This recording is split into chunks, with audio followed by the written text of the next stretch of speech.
श्री परमात्मने नमः। ओम श्री सत्य गुरुदेवाय नमः। देखिए ये बता रहे भगवान, यह है 14वें अध्याय का 16वां श्लोक। सात्विक कर्म का तो सात्विक अर्थात सुख, ज्ञान और वैराग आदि निर्मल फल कहा गया है, और राजस कर्म का फल दुख एवं तामस कर्म का फल अज्ञान कहा गया है। देखो कैसे समझा रहे भगवान। हाँ, कह रहे देखो कि अगर कोई जो है सात्विक विचार में रहता है तो उसका कर्मों का क्या फल मिलता है, और कोई राजसी में रहता है उसके कर्म का फल क्या मिलता है, और तामसी कर्म अगर कोई करता है तो उसको क्या फल मिलता है। तो ये बता रहे कि सात्विक कर्मों का फल,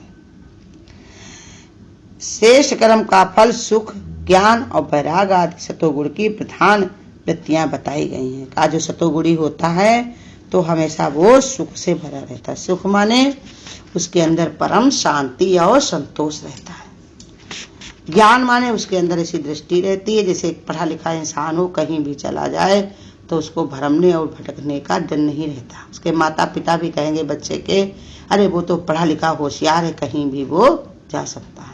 वो अपने आप भी इंसान को इस बात की जागृति रहती है, कहीं भी मैं पढ़ लूंगा, कोई स्टेशन पर, कोई जगह पर, कहीं भी टिकट पर पढ़ लिख लूंगा, किसी से मैं पूछ लूंगा, कोई चीज मैं देख लूंगा, हमको कोई डरने की जरूरत नहीं, मैं तो पढ़ा लिखा हूँ। ऐसे ये ज्ञान का रास्ता जो होता है, जिसके अंदर ज्ञान प्रकट हो जाता है, तब फिर उसको जो है परेशान होने की जरूरत नहीं होती। कहते जिसकी हेकी खुल जाती हैं उनको फिर आंखों का देखा हुआ भी कोई चिंता नहीं रहती है। क्या दिखा रहा क्या नहीं दिखा रही आंखें उसको, लेकिन अंदर से अगर आत्म भाव उसके अंदर पैदा हो गया तो वो एक ही देखता है कि परमात्मा है। और वैराग माने संसार में उसको ना किसी से बैर रहता, ना किसी से राग रहता, वो दूर से ही अपना काम चला लेता। जैसे होशियार मधुमक्खी जो होती है, मिठाई की कढ़िया में गिरती नहीं, जाकर किनारे से ही मीठा खा के उड़ जाती है। और जो मूर्ख होती है वो बीच में बैठती है तो उसी में अपने पर को छपका लेती है। तो कहते हैं बैरागी जिसका जीवन होता है, जिसके अंदर बैराग होता है, तो वो दूर से ही अपना काम चला लेता है। परमात्मा से प्रीति हमेशा रहेगी और संसार से वो रह करके भी वो काफी दूर रहता है। सतोगुण प्रधान प्रवृत्तियां बताई गई हैं। इससे पहले भी निश्चित हो जाता है कि सत्कर्म करने में समय का सदुपयोग करना जितना आवश्यक है, साधारणता धर्म पालन के लिए जो कुछ भी किया जाता है वो सब सत्कर्म की श्रेणी में आता है। कहते भगवान बता चुके हैं कि सत्कर्म करने में सदुपयोग करना कितना आवश्यक है। कहा सत्कर्म का जो है प्रयोग करना बहुत जरूरी है। इसको सदुपयोग माने जो मिलक सत्कर्म करते हो उसके लिए सदुपयोग करो। जैसे आगे बता चुके हैं कि अगर तुमको भगवान ने कहा सतोगुण में वो इंसान की अगर वृद्धि होती, उसमें मृत्यु को अगर प्राप्त होता, वो श्रीमान पुरुषों के यहाँ जन्म लेता, फिर लौट के उसको मौका मिले मांगने के लिए, कहता कल का दिन मिलेगा हमको, कल हम ये करेंगे वो करेंगे। अरे आज जो मिला इसका आज काम करो ना, कल के लिए क्यों बैठे हो। कल करना सो आज कर, आज करे सो अब पल में प्रलय होगी तो बहुरी करोगे कब, लौट के कब करने का मौका मिले पता नहीं, पलक झपकते ही क्या हो जाए कुछ पता है। तो इसलिए बता रहे कि अगर सत्कर्म करते हो तो उसका सत्कर्म करो, सदुपयोग करो, भगवान की प्राप्ति करो ना कि भोग विलास की। भोग विलास की प्राप्ति करने चाहोगे सत्कर्म से तो वो तुम्हारी सब नष्ट हो जाएगी, स्वर्ग तक भी हो आओगे, लौट के तुमको यहीं आना पड़ेगा, काम तुम्हारा पूरा नहीं हो पाएगा। तो इसलिए भगवान बता रहे कि जहाँ तक हो सके तो उसका सदुपयोग करो। साधारणता धर्म पालन के लिए जो कुछ किया जाता है वो सब सत्कर्म की श्रेणी में आता है।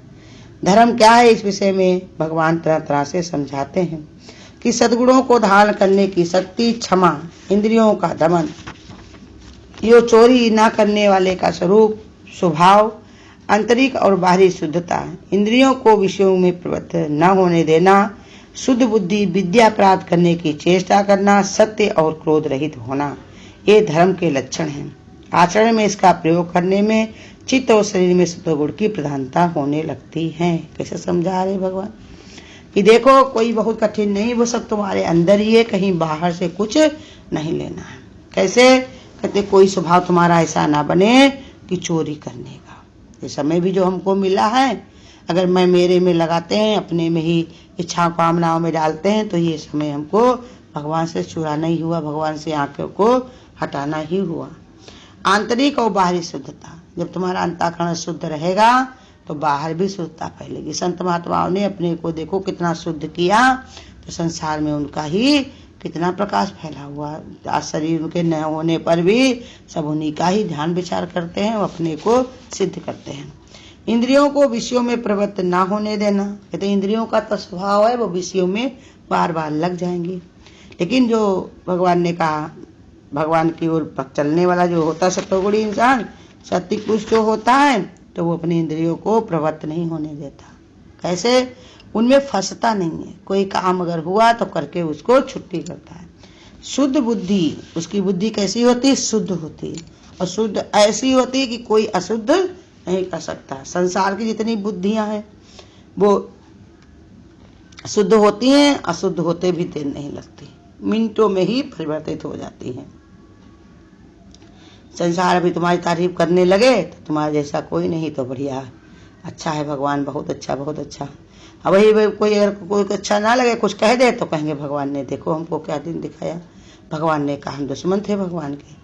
तो कहते हैं उसकी बुद्धि बहुत जल्दी अशुद्ध हो जाती है। लेकिन जो सात्विक विचार वाले होते हैं तो उनकी बुद्धि अशुद्ध नहीं होती, ऐसी शुद्ध हो जाती है कि फिर उनको कभी अशुद्धि आ नहीं सकती।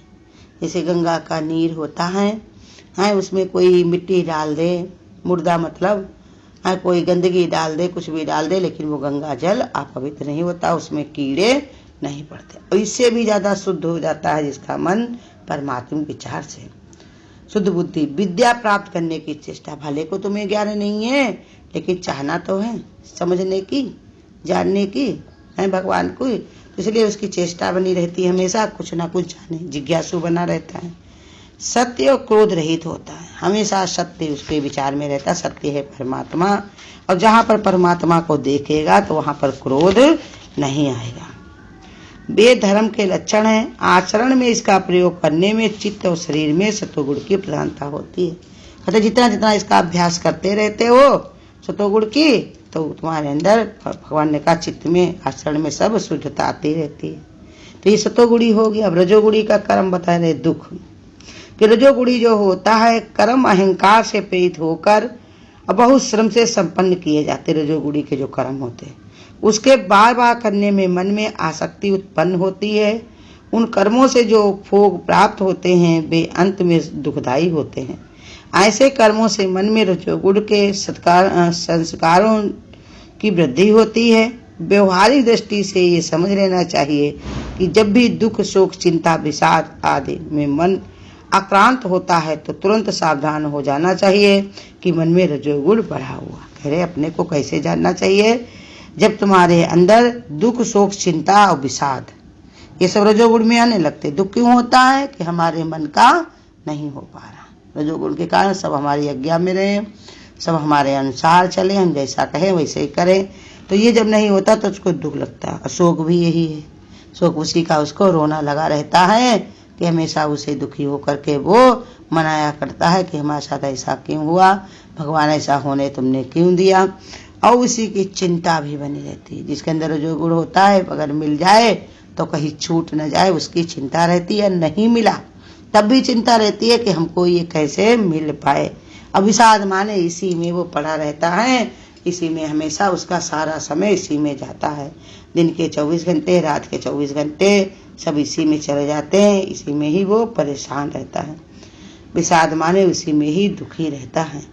मन उसका आक्रांत हो तो तुरंत सावधान हो जाना चाहिए। अगर मन में कोई क्रांति माने कोई न कोई विचार चलते हो, उसके अंदर क्रांति माने होता है, क्रांति माने होता है कि अपने को जीत लेना, आक्रांत हो माने नहीं जीत पाना। तो कहते तुरंत सावधान हो जाना चाहिए। मन में रजोगुण की वृद्धि हो रही है। वास्तव में किसी प्रकार के भी संसारिक सुख की आशा करना ही परम दुख का कारण है। इसका सच्चाई क्या है? संसार में सुख की आशा करना यही सबसे बड़ा दुख है। जब भी मन में अशांति का दुख होगा तो ध्यान पूर्वक मनन करने से यही निष्कर्ष निकलेगा कहीं न कहीं सुख की आशा थी। कहते अगर तुम्हारे मन में कहीं अशांति हो कहीं भी दुख दिखाई पड़ता है तो ध्यान करके विचार करके ये देखो कि जरूर कहीं न कहीं तुम्हारे अंदर सुख की आशा भरी थी, इसी के कारण ये दुख तुमको मिला है। मन को तुरंत निष्काम भाव से कर्तव्य करने की और मोड़ देने से रजोगुण और उसके फल दुख की तत्काल निवृत्ति हो जाती है। अगर उसको मोड़ करके भगवान की ओर लगा दिया जाए तो तुरंत छुट्टी पा जाए, लेकिन अगर वो नहीं कर पाता ऐसा तो भगवान ने कहा ये बढ़ता ही रहेगा। तमोगुणी कर्मों का फल अज्ञान। अब ये तारे तमोगुण का क्या फल मिलता है, पहले सतोगुण बता चुके, रजोगुण और फिर तमोगुण। उसका कर्म तमोगुणी कर्मों का फल मिलता है अज्ञान। जो कर्म मोहवश कर्तव्य अकर्तव्य का विचार किए बिना या अपनी सामर्थ्य को सोचे विचारे बिना अधर्म से प्रेरित होकर किया जाता है, उसमें चित्त में तमोगुण बढ़ता है। कहते जो तमोगुणी जो होता है तो वो अकर्तव्य का विचार किए बिना अकर्तव्य का विचार किए बिना अपनी सामर्थ्य को भी विचार किए बिना वो वही काम करता है जिससे उससे जौन है मोहवश हो जाता है। मोहवश के कारण ही करता है कि उसको ये विचार थोड़ी रहता है कि इसका फल हमको क्या मिलेगा, जो हम करने जा रहे हैं हमको करना है या नहीं करना है, ऐसे विचार उसके अंदर नहीं होते। वो अधर्म से प्रेरित होकर किया जाता है। कोई भी कर्म करेगा तो धर्म की जगह उसके अंदर अधर्म होगा। माने धर्म माने परमात्मा, और भगवान ने कहा अधर्म माने परमात्मा से हटा हुआ, उसमें चित्त में तमोगुण बढ़ता है। ऐसे तमोगुणी कर्मों का फल अज्ञान है। ऊपर जो धर्म के 10 लक्षण दिए गए हैं उनके विपरीत ही उसके भगवान ने कहा जो सतोगुण में धर्म के 10 लक्षण दिए गए हैं, बाहर शुद्धता, बाहरी शुद्धता, अंतर की शुद्धता, चोरी ना करना, सबको क्षमा करना, इंद्रियों को विषयों के साथ प्रवृत्त ना होने देना, शुद्ध बुद्धि रखना, विद्या प्राप्त करने की चेष्टा रखना, सत्य बोलना और क्रोध रहित होना, ये 10 प्रकार के जो लक्षण थे तो कहते जो तमोगुणी होता है वो उससे उस विपरीत ही होता है। यहाँ भी स्पष्ट करके भगवान बता रहे कि किसी भी समय मनुष्य की प्रवृत्ति या तो धर्म में होती है या अधर्म में, इसके बीच में टगने की कोई स्थिति नहीं है। धर्म अर्थ का अर्थ यही है कि जो धारण किया जाता है इसमें मनुष्य अपनी मनोवोचित विशेषताओं को ही धारण करते में सामर्थ्य होता है।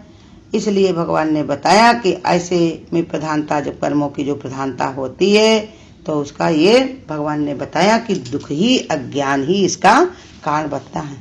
जिस गुण की वृद्धि होती है वो तब तक किन किन लक्षणों में प्रकट होती है, तब कब तक ये लक्षणों में प्रकट होती है।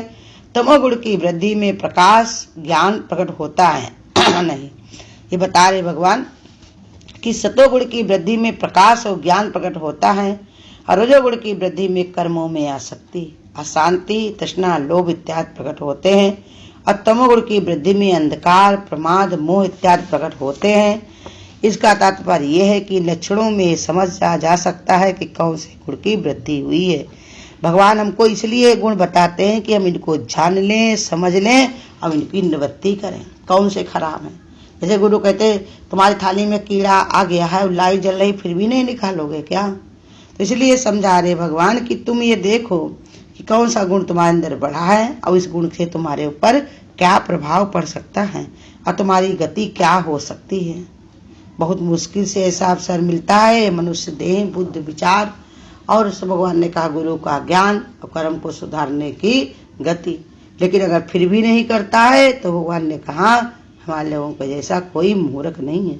इसलिए भगवान बार बार समझा रहे, एक बार हमको दिखा रहे गीता के द्वारा कि हम इसको जानें और समझें कि कौन से गुण से वृद्धि होगी जिससे मनुष्य अपना उद्धार कर सकता है।